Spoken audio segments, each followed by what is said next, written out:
So this is a paper that was developed by Justin Bondi, who is one of our research analysts up in Calgary, with the help of Rose Solomon, who's with us here today. They're both research analysts with Palantir. They both focus on a product we call Palantir Resource that is particularly good at unconventional field development. We'll talk about that a little bit later. First, just a little bit about Palantir and who we are. We're the leading provider of integrated dynamic planning. And I normally save integrated dynamic planning for later on in the presentation, but when we talk about integrated dynamic planning, we spend a lot of time looking at workflows. We're not just a software company. We're actually software consultancy, and I'll talk about that in a minute. We have 8 locations. We believe very strongly that we need to be near our customers. Bogota is our latest opening, which we opened at the beginning of, near the beginning of 2014. We employ over 200 people around the world and service customers such as these. Royal Dutch Shell, as of about 2.5 years ago, brought in Palantir for their entire business planning process. So when I talk about integrated dynamic planning, as you'll see here on the next slide, and I talk about workflow, about 50% of our revenue comes from services and consultancy. The other 50% comes from software. And what typically goes through people's minds when I make that statement is, oh, you buy their software and you have to spend a lot of money to put it in. You don't have to, we'll let you. A lot of people bring us back in because of our domain expertise. We're working with all of those customers around the world. We have people who have specialties such as Rose here and are very, very good at what they do, and companies will bring us in to help solve particular situations or particular issues. When we start talking about integrated dynamic planning, a lot of our software, when we talk about cash and plan, is along the lines of business planning and portfolio optimization. We contend that a lot of companies today have a very linear process with regard to planning. It's an electronic version of a paper process. What does that mean? I'm doing my business plan, I'm a reservoir engineer, they come in and say, we need your numbers for the plan, and so I work together my spreadsheet, and I take my spreadsheet, I email it on to the next department or the next person, and so the process goes, and by the end of the planning process, I have one beautiful PowerPoint that ends up at the executive committee. The executive committee comes back to me and says, where did you get these numbers? I said, well, those aren't the numbers that I turned in. Typically not, because along the way they've been changed. So when we talk about integrated dynamic planning, we're talking about a centralized data and centralized model. Where are we storing all that different information? The geological information, the reservoir information, the economic information. We do that with a product we call Palantir Data Flow. So we put a lot of emphasis, and we've helped a lot of companies in this 360-degree planning cycle where I can have full transparency of everything that went into the plan, quick and easy access to go back and look at snapshots, take snapshots of the data, tag it with different tags. This is my BP14, BP15, quick look, what have you. And so that's where Palantir's expertise of those 200 plus people really resides. It's not just coming out and saying, oh, we sell an economics package. There's lots of economics packages out there. That's a tough sell. The key is how does it fit into what you're doing? How does it work with everything else, and how does it fit into the process? So that's all I'm going to talk about Palantir, because today we're here to talk about learning curves. So I'd like to jump straight into that.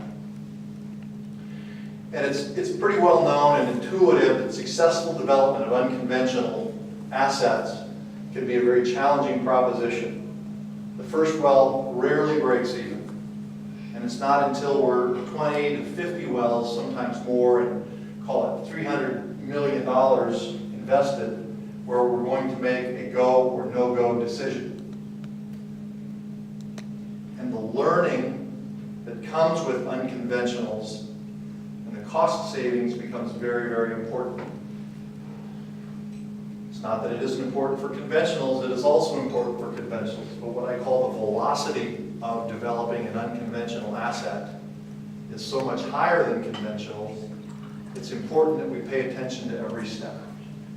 So today, with the help of Rose and Justin and one of our tools and some analysis, we're going to look at what does learning do with respect to costs as well as timing, and what effect does the price of oil have on all of this. So I'll bring the price in just a little bit. Let's start with some of the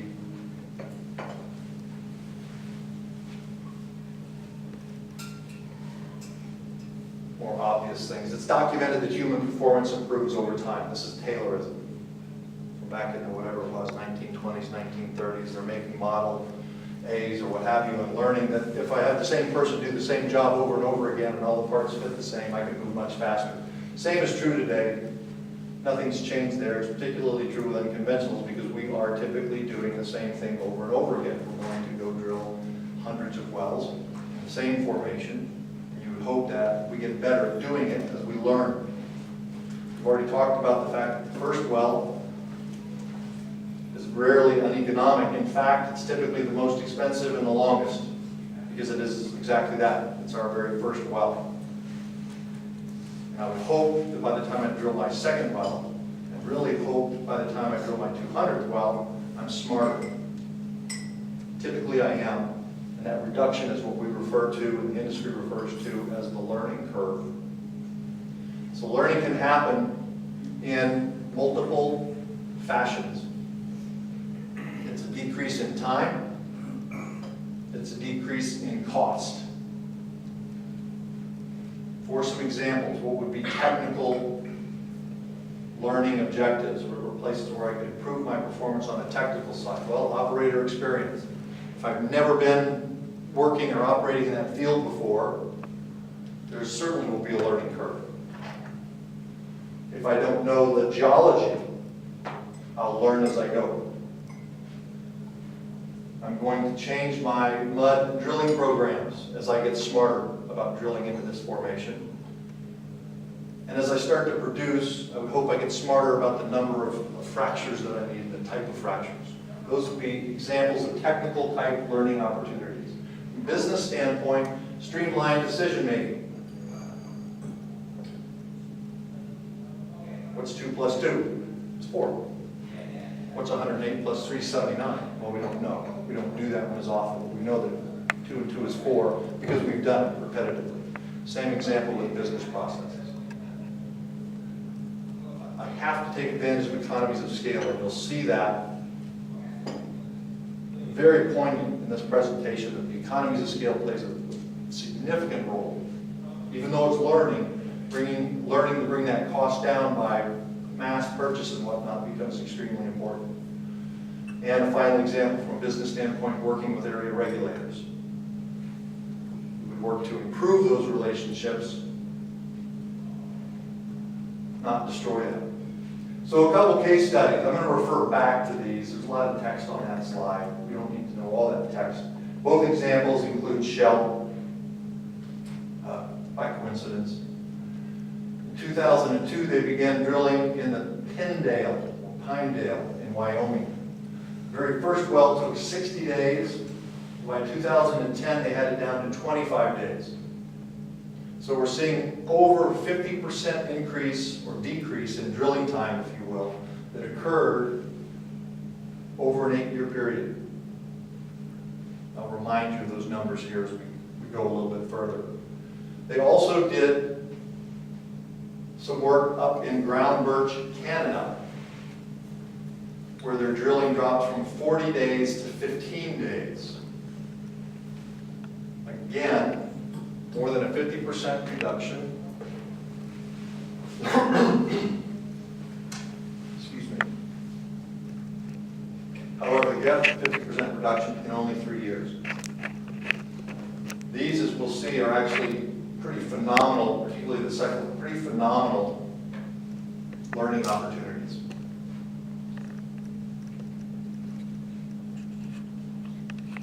So to create our study, the first thing we do is we create an imaginary asset. And this is mine.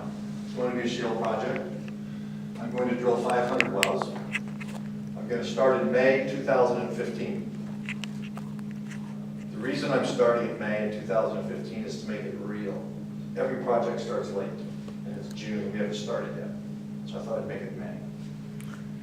Project length is 400 months, that includes production. I have 4 drilling rigs available. To keep numbers simple, it takes me 60 days to drill a well.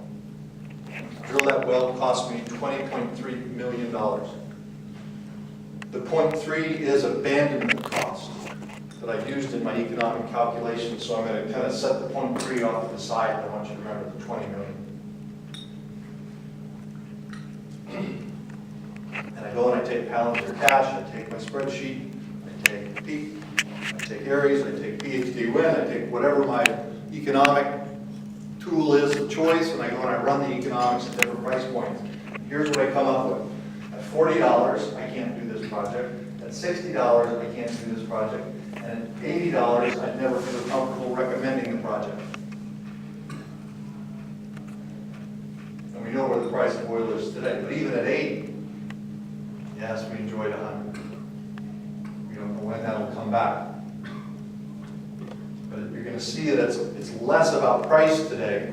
Price always has a play in the function. Don't get me wrong.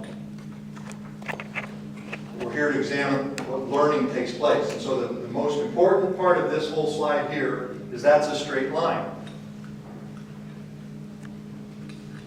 Independent of price, the NPV is a straight line between $40 and $80.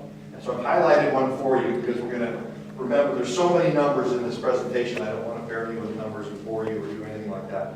But I do want, somebody picked up my tape. I do want, I had a piece of tape here, I'm sorry. I do want to focus on just a particular number. So we're going to look at $60 and we have 1.6, negative 1.6 billion. That's $60 with no learning. These are the different types of learning curves. We're going to study these equations in depth today. Actually, we're not. 3 generally accepted types of learning curves: the power law, the exponential, and the additive. Most common in the industry is power law. Whoops. For what we're using here today, I won't explain the formulas to you, but I will draw your attention to the alpha on every one of those equations. The alpha is what we call the learning rate. The higher the alpha, the faster I learn. We also notice the law of diminishing returns under all 3 of these curves. I don't just keep getting smarter at the same rate. Now that makes me feel good as a person because I know I don't get smarter at the same rate. Matter of fact, sometimes I think I'm going backwards. But at least there's some scientific studies that says I'm not that far off the beaten path. So there's different types of learning. I've talked about this, but I want to break this down because the presentation here, if I can push the right button, is broken into 3 sections. The first section I want to investigate is the time-based learning. What are my gains just based on time? I can drill faster because I'm smarter. The second section I want to focus on just the cost. Forget about time. Let's say I don't get any faster, but I can just start taking and applying the learning curve towards my costs from economies of scale. And then the third step is I'm going to put both of those together and look at time and cost. Time. I ran the project. Rose and Justin ran the project. That's $60 a barrel, and I'm going to stay on $60 because we've kind of seen the spread on price, and I'll come back to a spread on price at the end where we wrap it all up. But I don't want just hundreds of slides of different prices and different things to confuse us. I want a simple example, so I picked 60 because it's right in the middle. We already know it had minus 1.6 billion NPV for the whole project. However, when I apply time, learning, my NPV drops to a minus 2 billion. It's worse. How could it be worse? How could it be worse than no learning? Because I'm getting smarter, I'm doing things faster, and I'm losing money faster, which I think is ironic. If I make the wrong decision and I get better at it, I do even worse. But that's what our model shows us. So that's why I have minus 2 billion. So I'm looking at an alpha of 0.15. The spread I've given here is from 0, no learning, to 0.3. And I'll kind of relate that to where Shell is here at the end. I've picked one in the middle. When people say, well, what should I use for a learning curve? My recommendation is normally start at 0.15. You'll probably do better than that, but it's a conservative choice. You don't want to do worse than that. We would hope you could at least learn that fast just from experience. So we have negative NPV of $2 billion. And I look at my time to break even. I'm going to stay on the same point right around 18 years. How long would it take to break even with no learning? Well, that's actually this point, with an alpha of 0. Call it 21 years. I said I had 500 wells to drill. I had 4 rigs, and you're all mathematicians, so you quickly know that this is a 20-year project, no learning, just straight away. So to break even in 21 years would not be a strong career recommendation that I would want to make to anyone. But we'll remember this number here. With a little bit of learning, I get it down to 18 years. There's the 1.6 and the minus 2. Let's push forward. We're focused on time. Time, cost, and time plus cost. So what am I seeing as benefits of time, even though I'm losing money? What does it look like from my learning curve? Well, again, 0 alpha, 60-day drilling cycle, right? Here's a 60-day drilling cycle. I recommended a 0.15. Here's a 0.15. I went from 60 days down to 35 days. Less than 50%. Both examples I gave you with Shell, one took 8 years, the other took 3 years, but both of them reduced more than 50%. So their alpha, in those cases, is much higher than 0.3.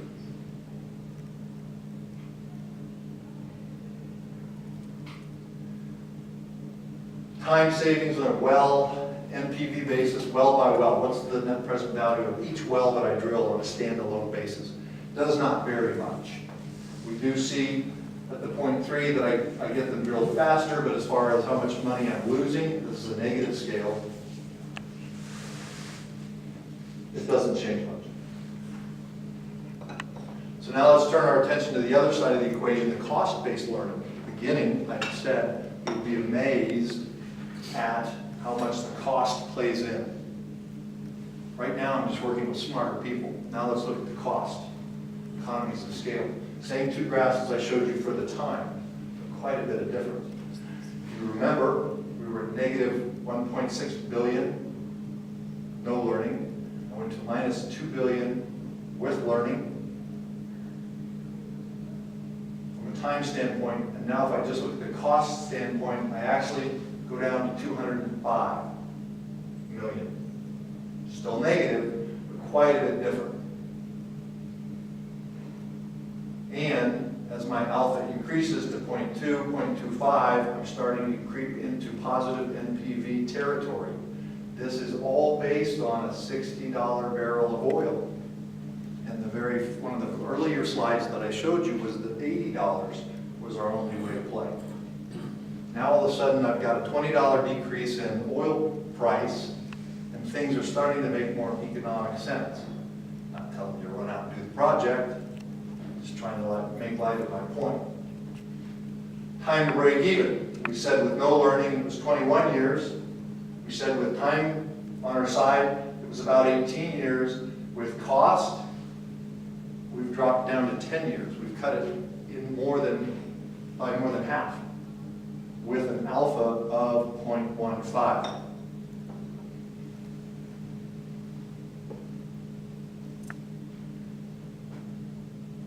Big driver, the costs associated with the learning curve. On the cost side, what does it do to our capital? Well, I said it was a $20 million well. I said to ignore the 0.3. You can see I've ignored the 0.3. With no learning across the top. At 20 million, we stay the same. If we look at my favorite 0.15, which is here, it's my favorite because it's yellow. Yellow is my favorite color, and it's one that I can see. That's why it's one of my favorites. Somebody said, oh, you changed the slides around, and the legend, it doesn't match your colors. I was like, really? This was on a different deck. Just a little bit of color blindness, but I can see the yellow, and we can see we've reduced it from 20 million down to about 14 million per well. This is over a long period of time. I told you just straight math, I had to do 20 years, and this is 20 years because I have no time savings. I showed you time savings on the first section of that. This is no time savings. We also notice that these curves, although similar to the time ones, are very, very smooth. And I'll talk about that in just a minute. The well per NPV, still at $60. The time savings was very, very tight. We didn't see any difference in it. Now when we start looking at the cost is a primary driver. Haven't changed the price. Still at $60. My 1.5, my favorite yellow there, actually goes positive for it. So now let's put the two of them together and see what we got. You'd like to say A plus B equals C. It doesn't quite work that way, but we'll see what we get. So now I've come back and I've added in some more prices, because I told you I didn't want to throw out lots of numbers and lots of different prices. But now that I've got the time and the cost together, I'm going to go ahead and change the prices around. Not change the prices around, I apologize. Use some different prices for illustration. Much better said. At $40, I don't break even until I get to an alpha of 3. This is the one we've been looking at on the time and on the cost. This is it, the time and cost, $60 a barrel. We're down to 9 years. Project took 21 years straight away. It took 18 years when I just looked at learning time benefits. It took 10 years when I just looked at cost. It's taking 9 years when I combine the two. So A plus B doesn't always exactly equal C, but you can see that it's pretty close. You can also see the big driver is the learning curve on the cost. People say, well, how do I get a learning curve on the cost? Well, use the learning curve as a model for your vendors to be working with them to say, look, if we're going to do this project, we've invested our $300 million to get it started, now we're ready to go and put another $1 billion into it.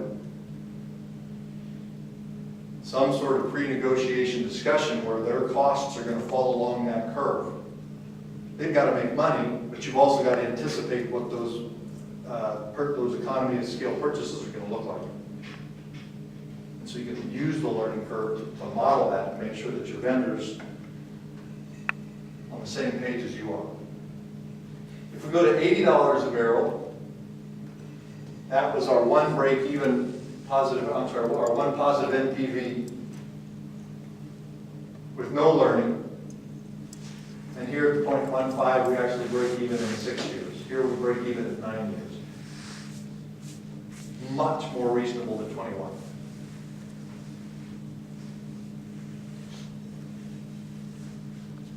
Graph on the right is actually the same. This is a combination of the 3 graphs we were just looking at, just combined onto one. The graph on the left is the project NPV, where I only had $80 at an alpha of 0.3 being positive. I now have a lot of options. None of them are at 40. But half of them are at 60 and all of them at 80. And so I challenge companies and said, well, what sort of learning have you put into running this economics? It goes back to that first graph I showed you with the straight lines, so we didn't put any learning in at all. We'll just take that as a bonus if we get smarter. Well, there's a lot of money to not be planning, whatever that the bonus is going to be. And to my point I made a few minutes ago, there's a lot of money not to have some sort of agreement or understanding with your supplier as to what the costs will look like. When combined, time and cost at a 0.15 are $60 as a slightly positive NPV. Not huge, but slightly positive.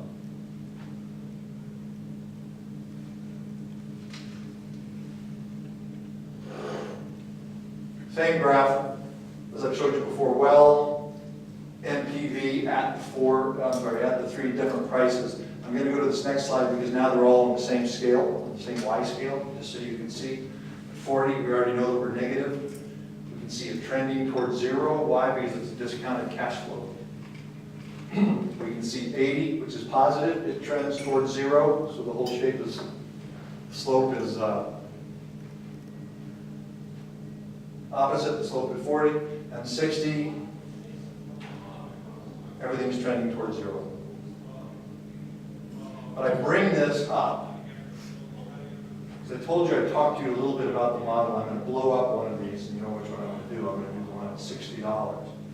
I showed you this graph, and I showed it to you for time, and I showed it to you for cost. When I showed you the one for time, it looked a lot like this. It was very, very jagged. When I showed you the one for cost, it was very, very smooth. And I want to explain that. The product that we use to do this is called Palantir Resource. I'll put a small advertisement in here. Palantir Resource was developed by a request from one of our customers who had, it was a 50 megabyte or 500 megabyte crazy spreadsheet to do unconventional modeling, and they said, here, if you can solve how to do this, we'd be interested in that solution. And so we took that spreadsheet, and out of that spreadsheet came what we call Palantir Resource. Palantir Resource is a software tool that you saw on the right-hand side of the screen. The Palantir Resource, I gave a whole presentation on this in Dubai 2 years ago. I describe it as simply, it sits on top of Excel. Different modules in Excel, and it connects them together. It's the wiring that connects them together. When it connects those spreadsheets together, it actually provides an optimizer. And the presentation I gave in Dubai was on the methodologies for evaluating unconventional wells. And what we did when we took that big, huge spreadsheet, we said, well, this is a mess. There's too many assumptions in here. Why are there too many assumptions? Because the model's too big. Well, let's break the model down. And so we started taking the spreadsheet and unhooking it. And so we said, okay, look, we're going to have one spreadsheet that just models the pad. That's it. I'm going to have one spreadsheet that just models the well. That's it. I don't know how many wells I need, but this is the model for the well. This is the model for my type curves, and this is the model for my piping. And when we got all of that broken out, we could get rid of a lot of the assumptions. We could make it more accurate because it was smaller and easier to manage. And then by building this tool called Resource and wiring it, talking about, when I say wiring it, I'm saying what depends on what. How many wells do I need? Well, I don't know. But I'm going to have a spreadsheet that's going to model my facility capacity, so I know I don't want more wells to produce more than my capacity can handle. And this is what Resource does. End of advertising. This is what Rose and Justin used to model this. So obviously, in this resource tool, you can easily apply learning curves. You don't have to build a spreadsheet to do that. The learning is built within the tool itself. So that's how they ran all of these different numbers at the different prices for this unconventional asset that I created in the shale. The reason it's jagged is because our lowest time frame is a day in a resource. So even though my costs can be smoothly scheduled out, I can change by a penny. When I start talking about time, I can only increment my knowledge by when a full day of learning occurs. And hence, when I'm doing my drilling, here I've learned, here I've learned, here I've learned. All 4 rigs are advancing by a day after a certain period of time. So that's what makes it jagged.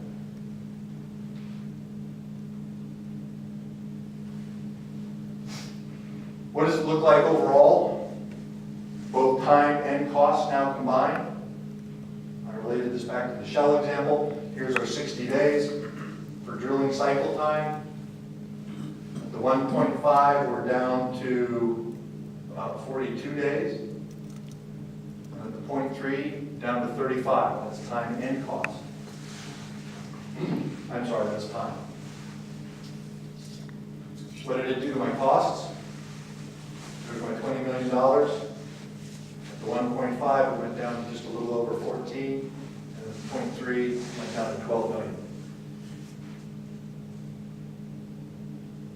So from the Shell example, they were running an alpha of about 0.4, possibly 0.5. It's quite impressive. I wouldn't plan on that, but it's impressive. So just to wrap up, what you already know is the project matures, wells become quicker and cheaper. It's due to the repetitive nature of developing unconventional properties. Because of the learning curve, projects can actually become economical. I wouldn't recommend saying, as long as we get smarter, we'll make money. I would probably take a project that already makes money and say, then on top of it, as we get smarter, we'll make more money. How do we learn what our alpha is? It's your project managers. They have to be diligent about tracking the time. And you have to dedicate resources to track it, understand it, and report it.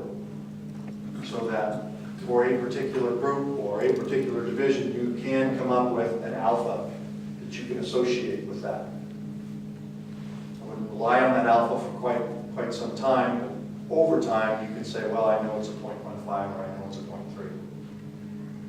And we saw that at $60 a barrel, even though on my straight line graph I was at minus 1.6 billion in NPV for the project, when I put time and cost of learning curve at a 0.15, I actually was just slightly positive. So that's what I have for you today. I don't know where I am on time. I don't think I'm short, which is fine. Thank you very much for coming.